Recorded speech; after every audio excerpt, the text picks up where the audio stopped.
자기 백성을 기뻐하시며 라는 제목으로 같이 하나님 말씀을 나누겠습니다. 인간관계라는 것이 참 어려운 것 같아요. 제가 이렇게 보니까 모든 사람들하고 다 잘 지냈으면 좋겠는데 그게 불가능하더라고요. 어떤 사람은 만나기만 하면 상대방을 불편하게 만드는 사람도 있고, 또 어떤 사람은 만나기만 하면 상대방을 기쁘고 즐겁게 만드는 그런 사람들이 있습니다. 그런데 사람만 그런 게 아니더라고요. 하나님도 보시면요, 하나님도 어떤 사람은 정말 너무너무 기뻐하고 너무너무 행복한 그런 분이 있는가 하면, 또 어떤 분은 하나님께서 미워하시는 자도 있다. 성경에 그렇게 나오고 있습니다. 오늘 본문 말씀 다시 한번 보도록 하겠습니다. 여호와께서는 자기 백성을 기뻐하시며 겸손한 자를 구원으로 아름답게 하심이로다. 여호와께서 기뻐하시는 자가 따로 있다. 오늘 성경은 그렇게 말씀하고 있습니다.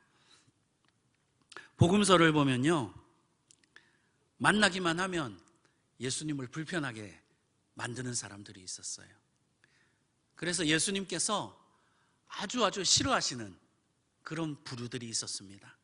우리 생각에 예수님께서 모든 사람을 다 사랑하시고 다 넓은 품으로 안아주셨을 것 같은데, 사실 성경을 보면 예수님께서 너무너무 싫어하셨던 사람들이 있어요. 그게 누구냐면 바로 유대 종교 지도자들이었습니다.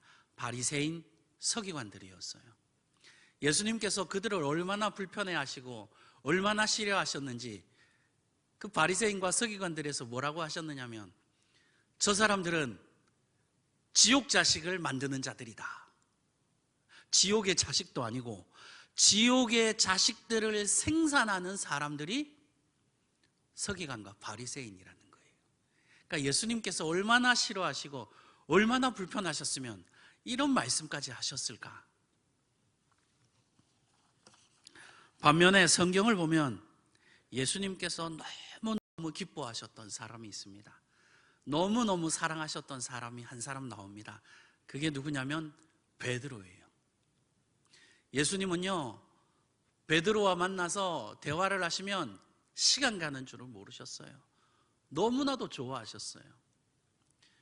예수님이 베드로를 얼마나 특별히 너무너무 사랑하셨는데 그 증거가 뭐냐면, 복음서를 한번 잘 읽어보십시오. 예수님께서 어디를 가든 데리고 다니는 사람이 베드로였어요. 예수님께서 산에 기도하러 가실 때도 베드로를 데리고 가시고, 전도하러 가실 때도 베드로를 데리고 가시고, 병든 자를 고치러 다닐 때도 베드로를 데리고 가시고, 그러니까 다른 사람은 안 데리고 가셔도 베드로는 꼭 데리고 가셨어요. 여러분, 주인에게 사랑받는 강아지가 주인이 오면 어떻게 해요? 막 꼬리 흔들면서 막 주인 쫓아다니잖아요. 베드로가 그런 사람이었어요. 저도 정말 예수님의 강아지가 되어서 예수님을 베드로처럼 졸졸 따라다니는 그런 사람이 되고 싶습니다.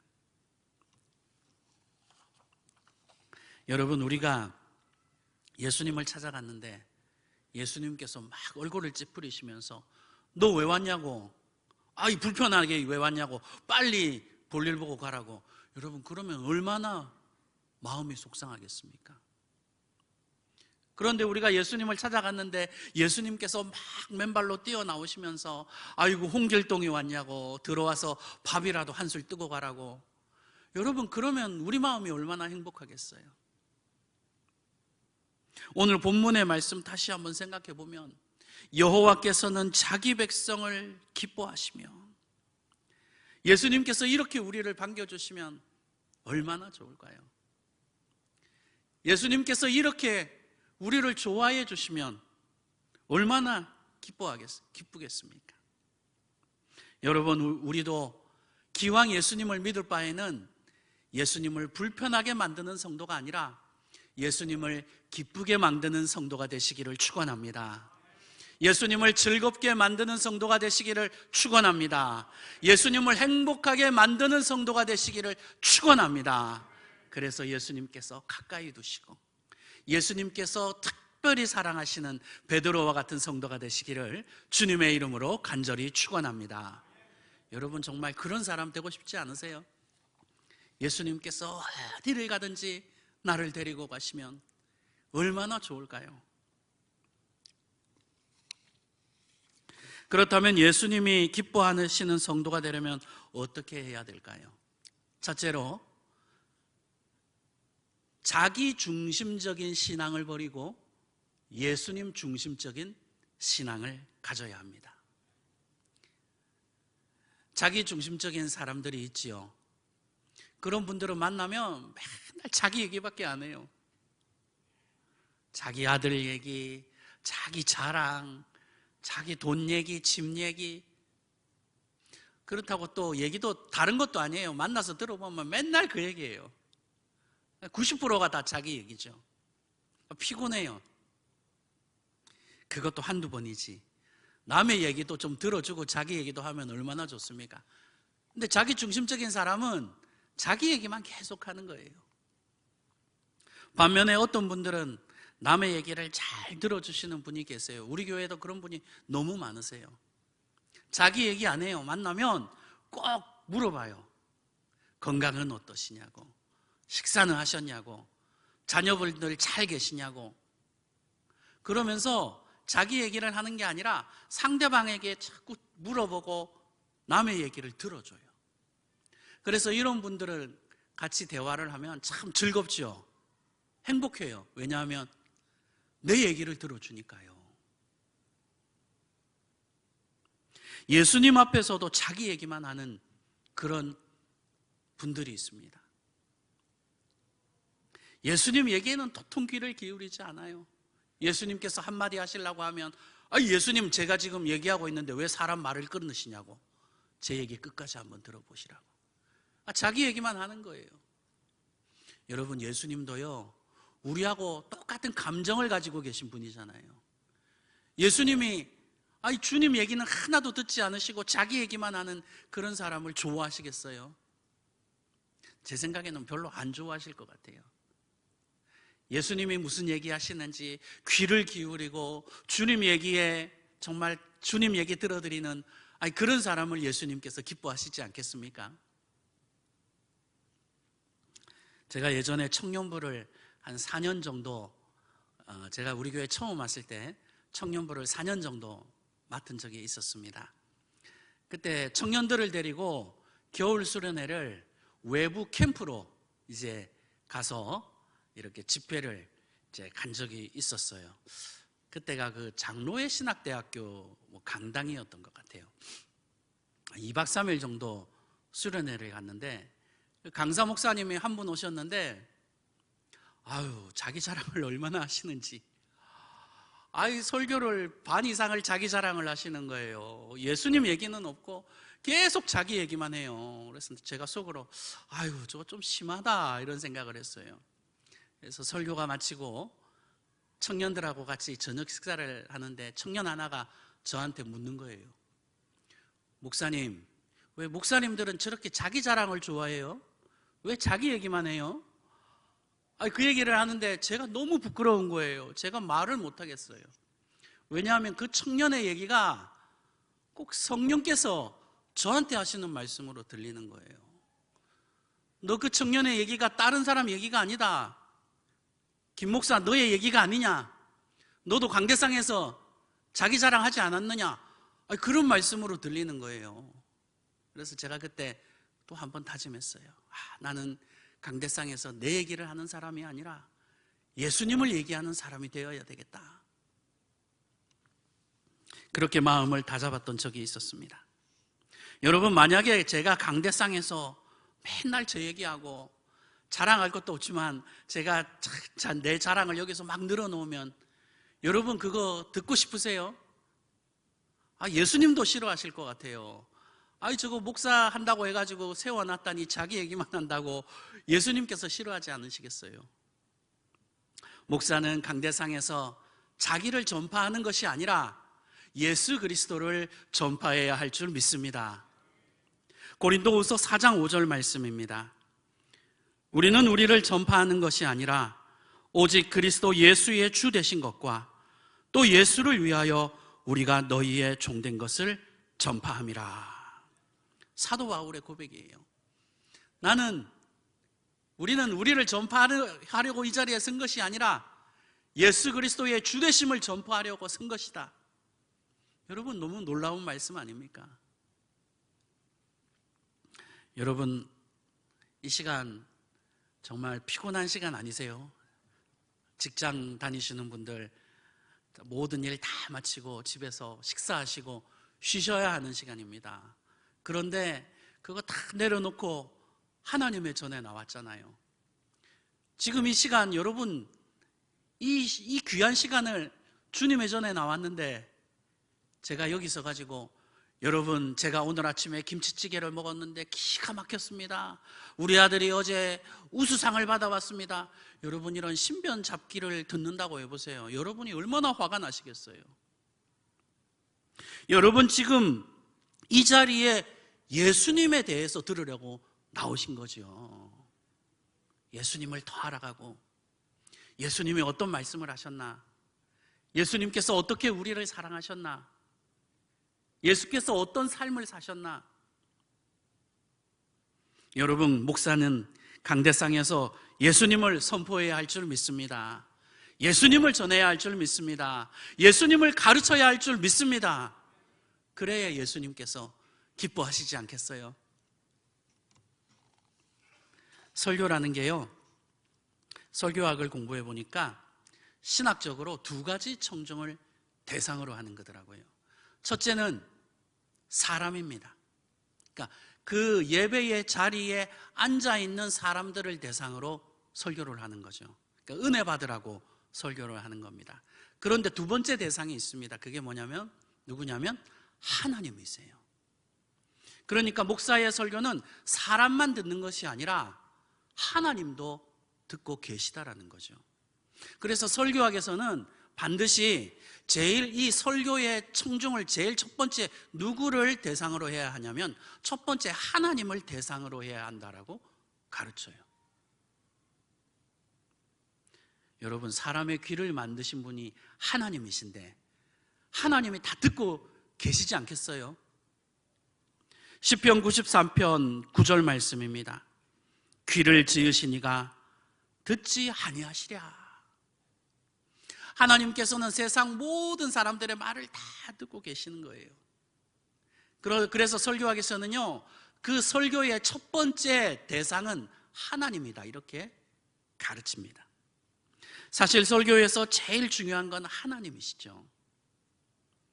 사람을 들으라고도 설교를 하는 거지만 사실은 하나님께서 들으시고 기뻐하시라고 설교를 한다라는 겁니다. 신앙 가운데 자아 중심적인 신앙이 있습니다. 그러니까 예수님을 믿기는 믿는데 내 생각대로 믿는 거예요. 내 중심으로 믿는 거예요. 내가 주인공입니다. 내가 주인이 되는 신앙이죠. 미국의 팀 켈러 목사님이 쓰신 내가 만든 신이라는 책이 있습니다. 그 책을 보니까 이런 구절이 나오더라고요. 그러나 우리 삶에 주님을 그런 식으로 실패에 대비한 들러리로 세울 수는 없다. 주님을 들러리로 세워서는 안 된다, 그런 말입니다. 그러니까 내가 주인공이 되려고 예수님을 보조 출연자로 사용하는 거예요. 내가 높임 받으려고 예수님을 엑스트라나 들러리로 세워서는 안 된다라는 거죠.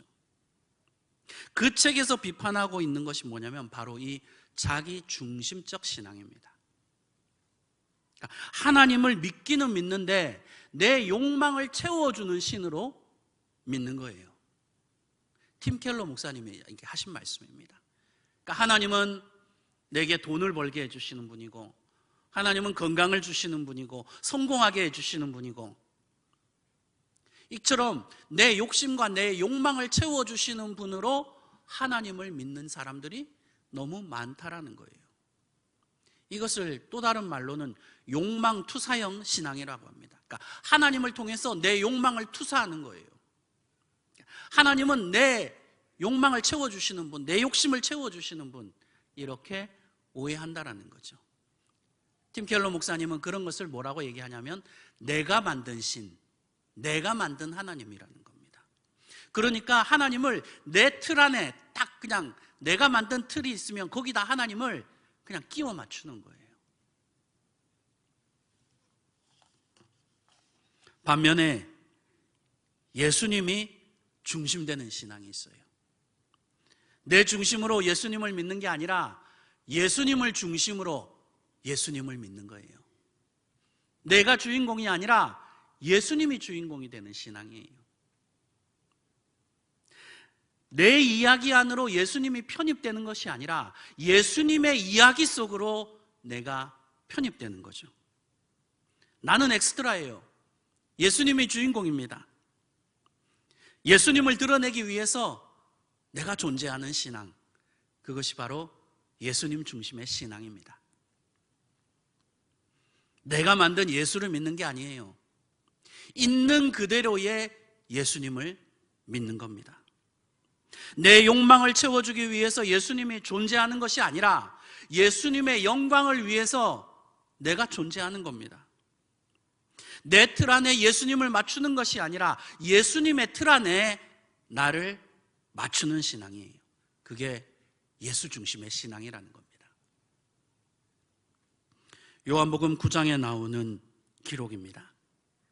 태어날 때부터 맹인으로 태어난 사람이 있었어요.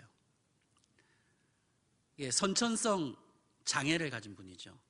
근데 유대인들은 어떤 편견을 가지고 있었냐면 선천적으로 장애를 가지고 있는 사람은 그 부모가 죄를 지어서 그런 것이다. 그런 말도 안 되는 편견을 가지고 있었어요. 우리나라도 좀 그런 경향이 있어요. 자녀가 사고를 당하면 꼭 그렇게 말씀하시는 분이 계세요. 아유, 목사님, 내가 무슨 죄를 지어서 이런 일이 일어났냐고. 그건 여러분 죄 때문에 일어나는 게 아니에요. 아니, 그러면 욥도 무슨 큰 죄를 지어서 자녀들이 그런 어려움을 당했습니까? 말도 안 되는 얘기죠. 사람이 살다 보면 어쩔 수 없이 그런 경우를 당하기도 해요.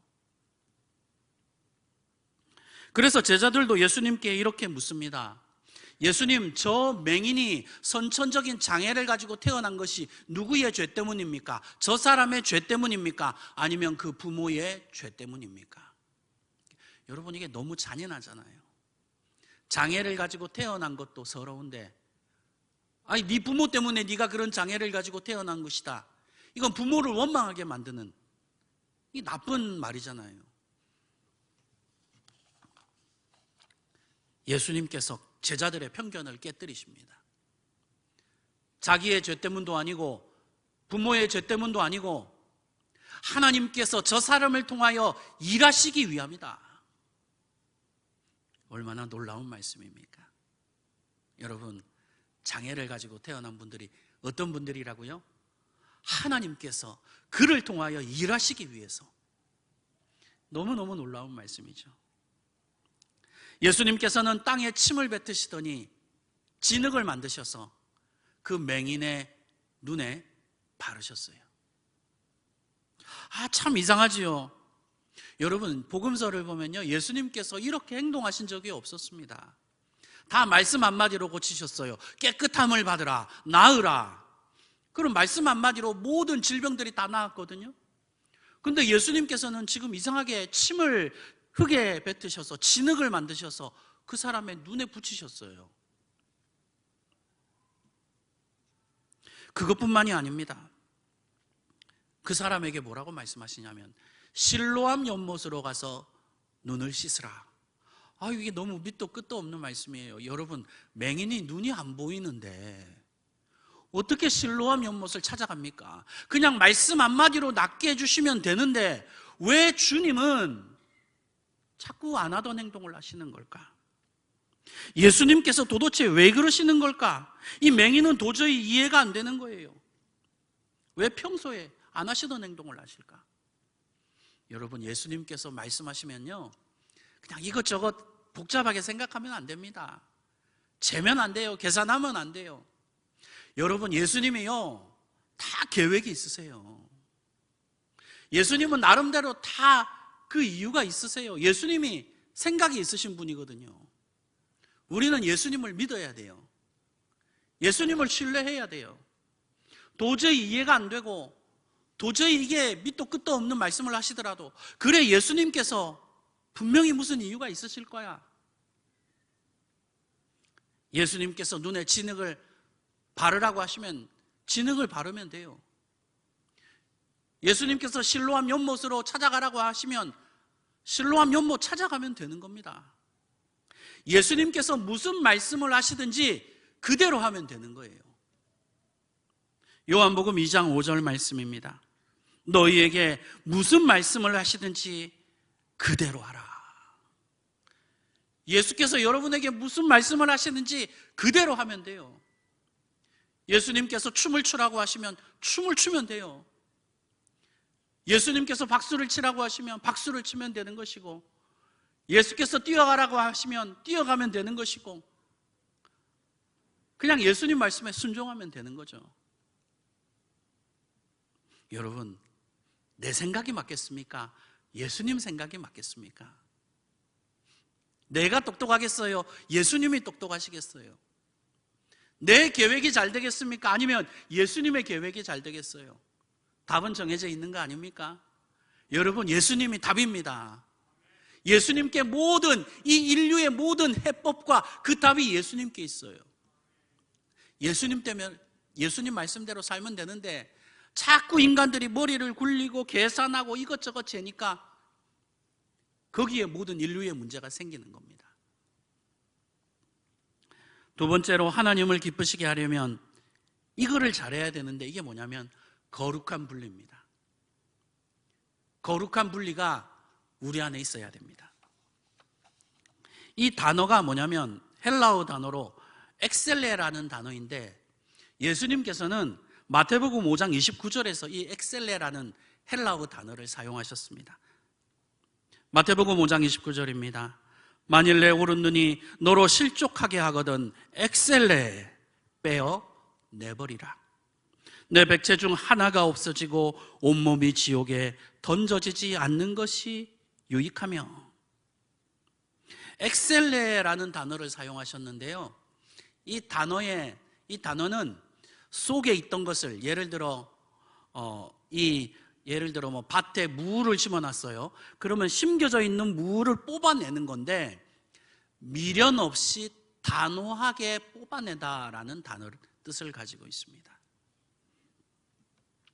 예를 들면 냉장고에 돼지고기를 넣어놨어요. 근데 시간이 오래돼서 상했어요. 근데 그 돼지고기를 상한 부분만 이렇게 도려내고 먹으면 잘못하면 식중독에 걸리잖아요. 그럴 때는 어떻게 해야 됩니까? 엑셀레, 미련 없이 단호하게 그냥 버려야 돼요. 그거 아깝다고 상한 부분만 도려내고 돼지고기 먹었다가는 나중에는 병원비가 몇십 배 더 나올 수 있잖아요. 근데 그럴 때는 단호하게 미련을 갖지 말고 그냥 버려야 됩니다. 여러분, 예수님을 믿는데 방해가 되는 것들이 있죠. 예를 들면 뭐 사람마다 다 다릅니다. 뭐 운동이 될 수도 있어요. 뭐 축구가 될 수도 있고, 낚시가 될 수도 있겠고, 동호회가 될 수도 있겠고, 동창회 될 수도 있겠죠. 술이나 담배가 될 수도 있습니다. 어떤 때는 TV 드라마가 될 수도 있어요. 밤늦게 TV 드라마 보다가 주일 예배 늦게 올 수도 있잖아요.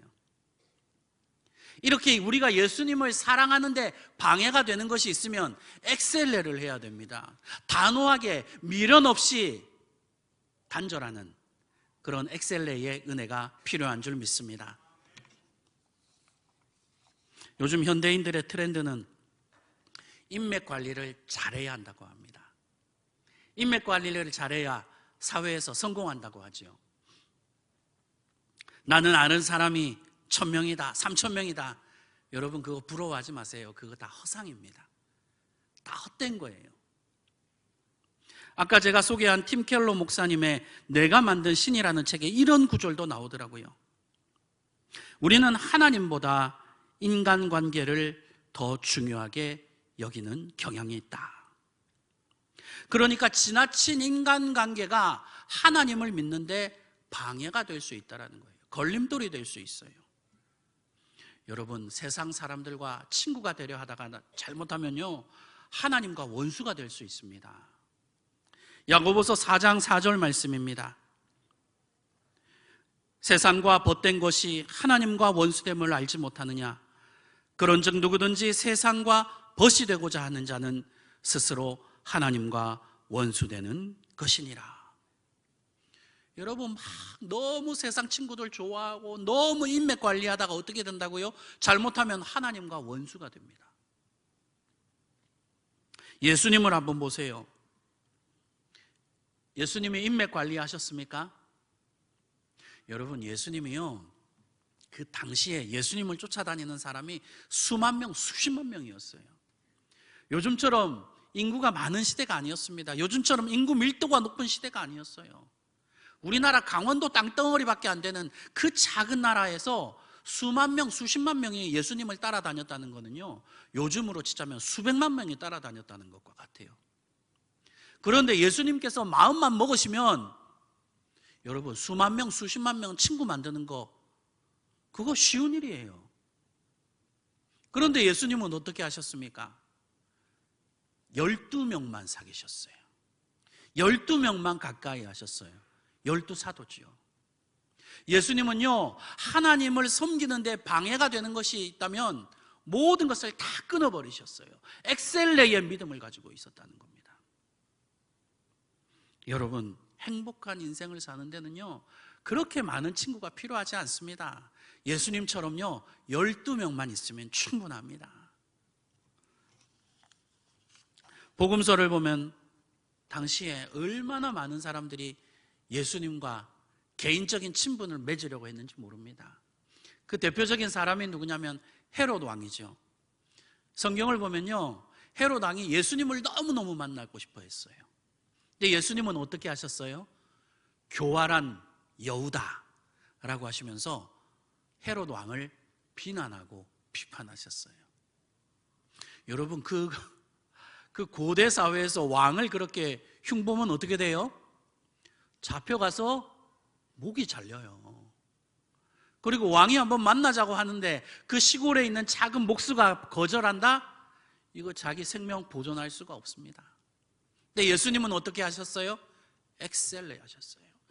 하나님을 섬기는데 방해가 되는 것은 단호하게 끊으셨습니다.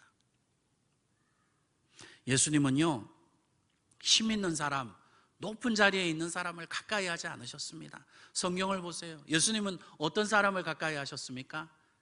가난한 사람, 소외당한 사람, 병든 사람.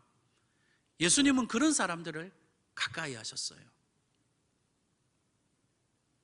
예수님은요, 하나님을 사랑하는데 방해가 된다면 미련 없이 잘라버리셨다라는 겁니다. 거룩한 분리를 하셨다라는 거죠.